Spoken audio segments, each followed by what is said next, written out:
معن بن یزید نے بیان کیا، انہوں نے کہا کہ میں نے اور میرے والد اور دادا اخفش بن حبیب نے رسول اللہ صلی اللہ علیہ وسلم کے ہاتھ پر بیعت کی تھی۔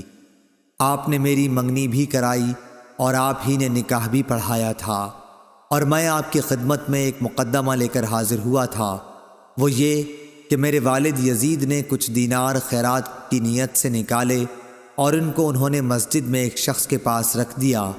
میں گیا اور میں نے ان کو اس سے لے لیا۔ پھر جب میں انہیں لے کر والد صاحب کے پاس آیا تو انہوں نے فرمایا کہ قسم اللہ کی، میرا ارادہ تجھے دینے کا نہیں تھا۔ یہی مقدمہ میں رسول اللہ صلی اللہ علیہ وسلم کی خدمت میں لے کر حاضر ہوا، اور آپ نے یہ فیصلہ دیا کہ دیکھو یزید، جو تم نے نیت کی تھی اس کا ثواب تمہیں مل گیا، اور معن جو تو نے لے لیا وہ اب تیرا ہو گیا۔ صحیح بخاری حدیث نمبر 1422۔